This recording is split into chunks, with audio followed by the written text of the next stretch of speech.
เป็นจังซั่นนะก็เลยคิดมาได้น้อยใจบัดนี้โดยเออเนาะ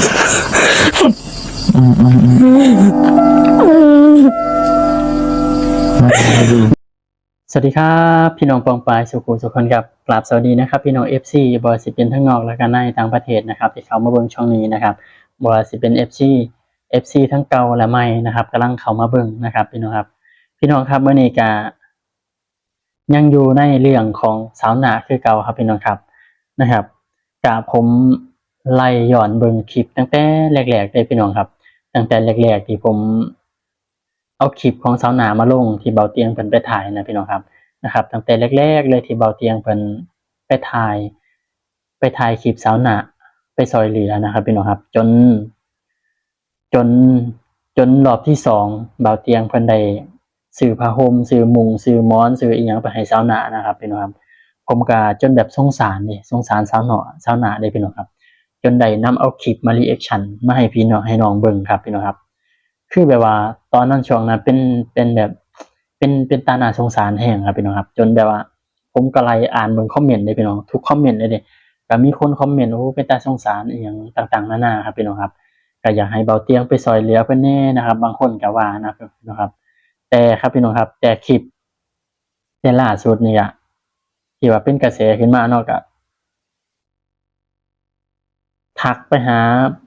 เบาบัวไปขอเงินไปขออีหยังสารพัดจังซี่นะครับพี่น้องครับทักไปขอเงินแล้วก็เบาบัวเพิ่นก็บ่ฮู้จักเนาะเพิ่นก็บ่อยากให้ที่พี่น้องเลยนะครับก็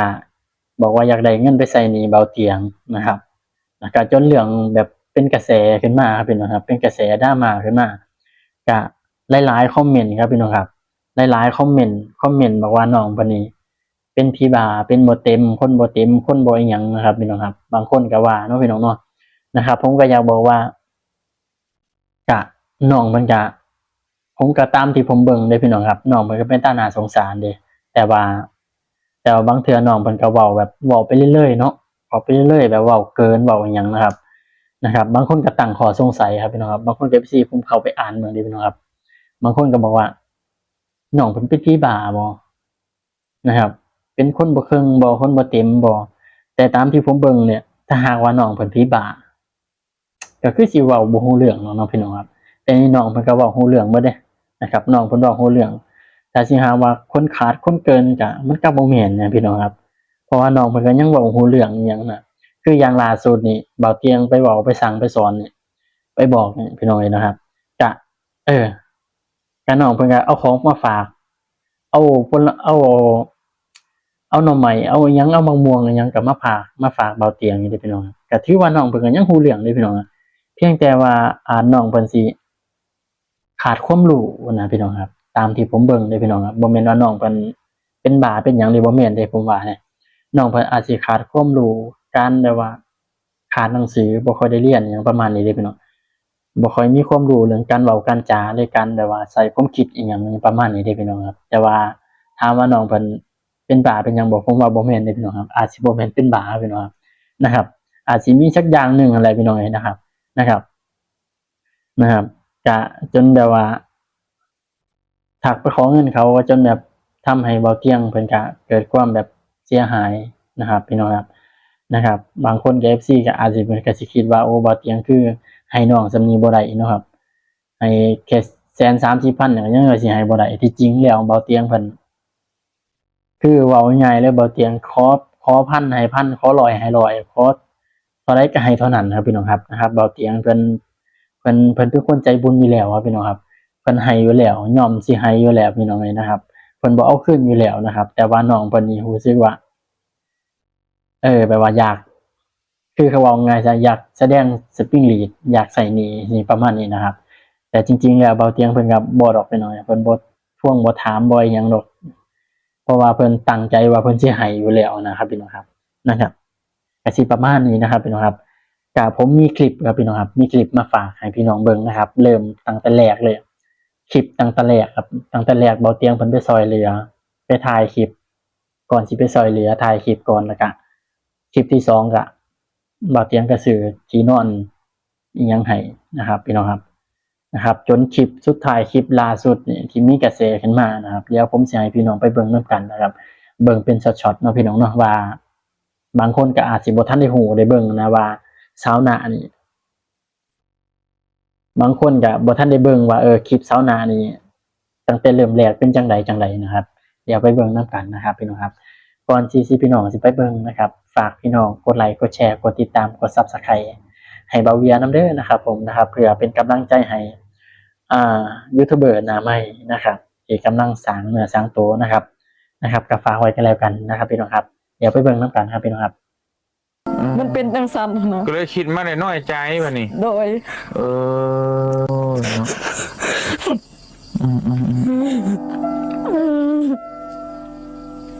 ใจดิ เต้นให้เบิ่งด้วยเต้นให้เบิ่งด้วยเฮ้ยใจดีใจดึงมาเลยบ่ขึ้นก็ได้ตกแล้วน้องเอ้ยดึงลงมานี่นะดีใจ กอดมึงด้วยโอ้ ดีใจ อาชาติ ดีใจขอบใจเลย กอดให้เบิ่งด้วยบาทนึงกอดให้เบิ่งด้วย โดย เอา โอ้ยฝ่าบนมอเตอร์กระยาสร้างเมมา โอ้ยไปเอาเพลงกันนักเลงไปเช้ามาโอ้ย ตื่นเต้นน้องไม่เคยได้เลยน้องที่ขอให้สร้างลูกพวกคุณได้มึงพัฒนาสิ่งใดขอให้ได้สิ่งนั้นน้องรู้สึกดีใจตื่นเต้นเอง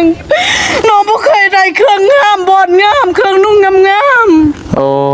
น้องดีใจเองตื่นเต้นเองน้องดีใจตื่นเต้นเองน้องบ่ขอยังลาขอสำนีพอแล้ว พ่อเลยวันนี้โอ้ พอแล้วพอเอาเลย พ่อเลยกอดม้อนข้างวันนี้โอ้ยเนาะ โดนแล้วขอบ่เห็นบ่ตูน ว่ารู้ว่าในคลิปนี้ว่า บ่ตูนเอ้ยเนาะคิดฮอดเจ้าเด้อบ่ตูนเนาะคิดฮอดบ่ตูนบ่ยาวแล้วก็บ่ซาลี่เด้อ เบาชาลี่ใช้เบา บ่ซาลี่ทุกคนตุ้ยๆหั่นขาวๆแล้วก็บ่เตียงค่ำอีก เบาไม่รู้ว่าไม่รู้ น้องคิดฮอดเบาซาลีแล้วก็เบาตูนแล้วก็เบาเหย้าเด้อแล้วก็เบาเตียงค่ำเบาจันแล้วก็เบานิ้ว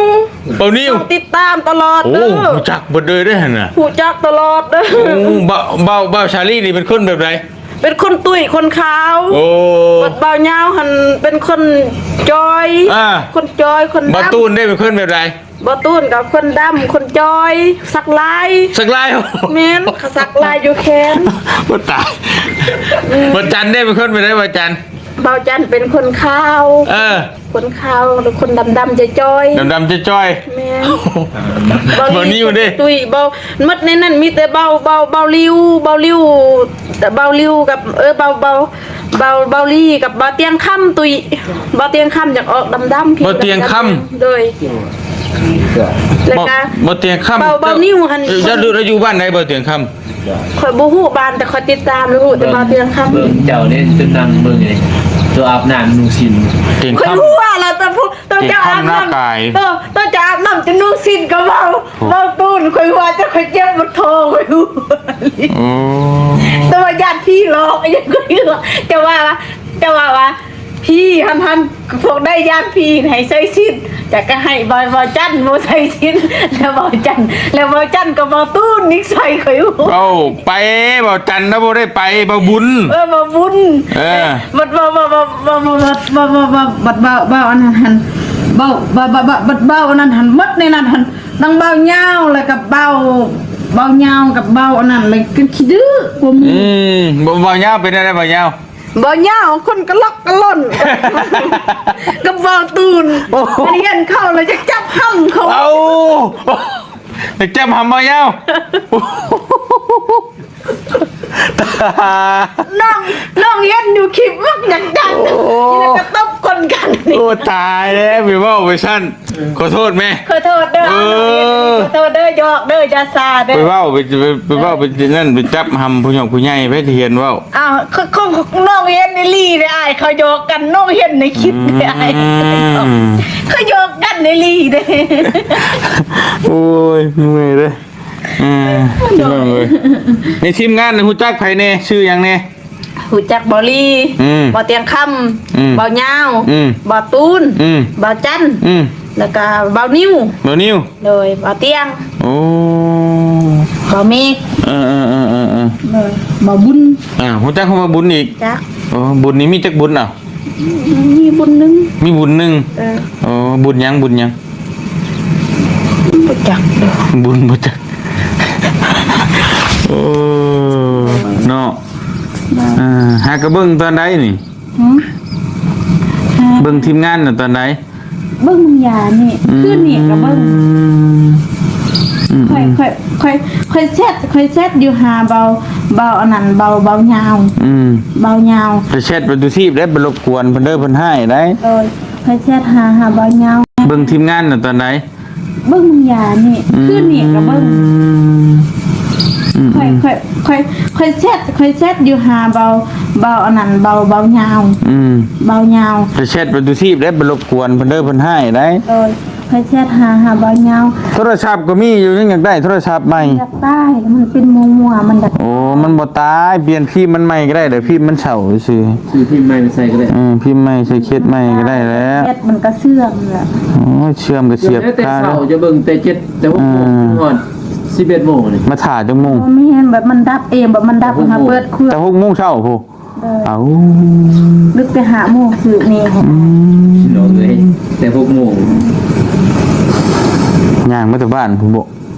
เคยมานอนเฮือนป่านี่พี่น้องประเด็นมา อุโมนอนอยู่พี่เลย บ่ได้นอนอยู่บาดย่านปบเมื่อแต่วันนี้ อืม พี่น้องเราเลยบ่อยากเล่าลายญาติว่ากันเล่าลายอยู่บน มา บาด แต่ เลย แผน5 โมงยังทันตื่น5 โมง เจ้าคือจ้าเคลื่อนเบานุ่ง จักเจะบอกดิ เฮ้ยไอ้บอกไอ้ เจะบอกว่าได้มีห่านนี่เป็นบ่นักแล้วจ้ะ เอ้าห่านทุงหน้าพวกกะห่านเนาะทุกพุ่นกะห่านบักหลายๆหนึง ชื่อได้มันมีเพตัวนี้ ตายเบานุ่ง มันลอยมากขึ้นเลย เป็นรอยมากกลางคืนใน บ่มาดอกให้สิมาให้สิเป็นคนแนวนั้นน้องข่อยย้อนข่อยอยู่เฮือนป่าข่อยบัดมือพวกน้าบ่าวมาบอกเด้อสิ ชื่อเบียร์ เด้อสิจัดส่งพวกอาย จัดชง โดยหลากหนึง เลี้ยงชงล่างหนึง หลากหนึง ไอ้บ่กินเบียร์ อายกินหยัง กินข้าวกินน้ำธรรมดานี่แหล้ว สิซื้อไก่ตัวหนึง สิไก่ โดยอายโด โม ย เป็นอะ เอาเป็นว่ามือไอ้สิกลับเด้อ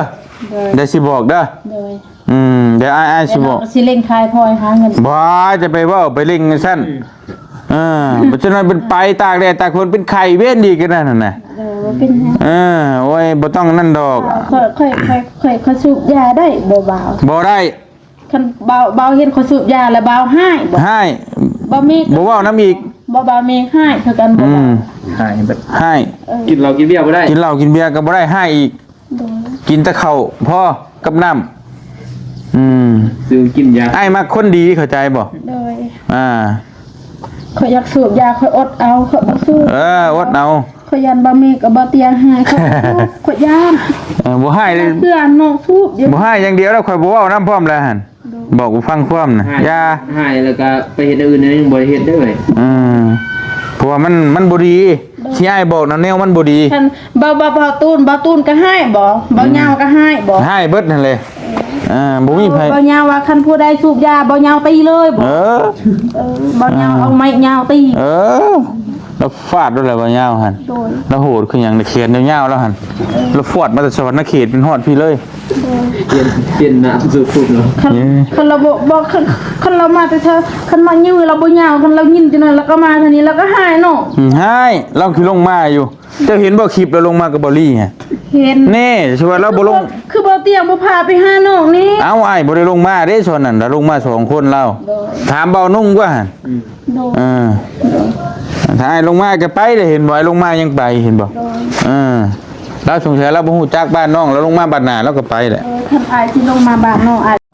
ถ้าอ้ายลงมาก็ไปได้เห็นบ่อ้ายลงมายังไปเห็นบ่เราสงสัยเราบ่ฮู้จักบ้านน้องเราลงมาบ้านหน้าเราก็ไปแหละ คันอายที่ลงมาบ้านน้องอายก็โทษเพราะว่าน้องก็ยังอยู่ให้ทรายเพราะว่าบ่ทันได้เมื่อเฮือนยังคนอื่นว่าบ่ทันให้เมื่อยันว่าเพิ่นเมาเพิ่นอีหยังเพิ่นเมาเหล้าเพิ่นยังไป เพิ่นมาให้ดีบ่คนน่ะ มาอี เพิ่นมาเฮ็ดแนวใด เพิ่นอาผู้เสียก็ทำคนในบ้านเพิ่นมาทวิตน้องนอนลิ้นโทรศัพท์ เออ ลังเมื่อยมาแต่ทงวายเลยจะมาแต่คายพลอยเนาะนี่เพื่อนมาเพื่อนหันเมาแล้วก็มา5 บาทจะกินแล้วบ่เขาก็กินไปนี่ แล้วสิซื้อแนวกินมาให้กินบ่จัก บ่มีเรามาแบบเราอยากทำอีหยังนะ ทำอีหยัง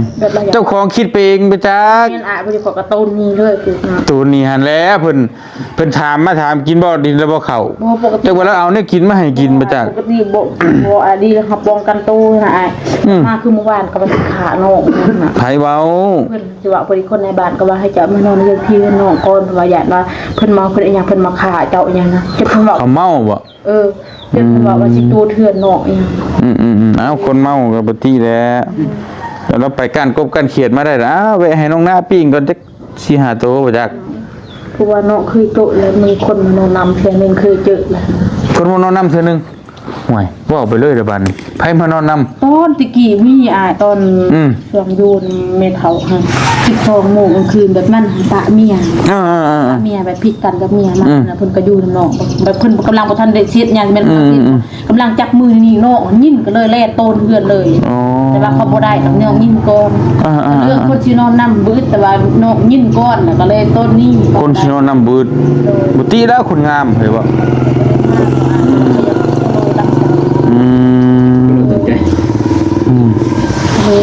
ก็ยาแล้วเฮาก็ดูน้ำพี่น้ำน้องเฮาก็ได้แหละบ่เป็นหยังดอก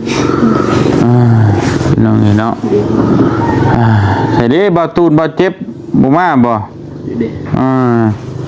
พี่น้องเลย มาเล่าเรื่องกันอยู่นี่ โอ้เล่าเรื่องนี้ได้ก็ไปเวียกไปงานช่างว่าวจะไปนั่งเล่า เขาอยากไปบ้านน้องทะเล เป็นคนดีต้องแบบนี้บ่ส่ออ้ายเฮ็ดเวียกเฮ็ดงาน อายเฮ็ดเวียกเมื่อยอายหาย ต้องบอกฟังความอายหายดีอายหาย นั่นไหนว่าให้เป็นน้องเป็นนุ่งก็บอกฟังความตัวจะทำความอายที่ โอ้ยบ่ได้แล้วคอยจังให้คอยจับไม่แช่ตีรถถ้าบอกฟังความก็สิไปหาดูสิไปลิ้นน้ำดูถ้าบอกบ่ฟังความน่ะโอ้บ่ไปแล้วไผสิอยากไปเนาะ บ่โทรนะ บ่เตี้ยอะไรบ่ฮับแอดน้องฮะบ่น้องทักเลยบ่อยากทักหาบ่มีทักเลยฮะจำกัดน้องอีกจนจ้างคนจำกัดบัดนี้โอ้จำกัดค่อยคือก็คือดูเคยบ่ฮู้ว่าเขาจำกัดเขาบ่ จำกัดเด้เสร็จมาเป็น100พุ่น เขาสินอนอยู่กับลูกกับเมียเวลาพักผ่อนก็ต้องตังมันกวนเวลารับไปได้นอนเว้า เบิ่งยับตาด1 โมง 2 โมงก็เสร็จ แม่นบ่อ้ายเว้าเจ้าก็แชทเป็นเวลาแล้วก็เว้นจังแชทกลางคืนแหละเวลานอนก็บ่แชทนี่กำลังนอนอยู่ก็ย่านลูกตื่นได้บ่น้อง เก็บให้แล้วบ่เงินตัวว่าต้องใช้ยัง15,000กว่าบาทมือออกมาแต่ทางวายท่าอ้ายโดนก็เลยว่าท่ามันบ่เก็บ พังว่าเจ็บพอบยังบ่เป็นหยังหรอกอยู่ว่าเจ็บแล้วก็ให้โอ้คักดีนี่น่ะนี่ เรียนตัวเอง หาเงินเก่งเนาะป้านี่นอน อ้ายคำบ่เก่งไผสิเลี้ยงเฮาอ้ายพ่อกับป้าแม่กับป้านี่แล้วคือเอิ้นว่าสู้ชีวิตก็ว่าซ้ำเฮาอยู่รอด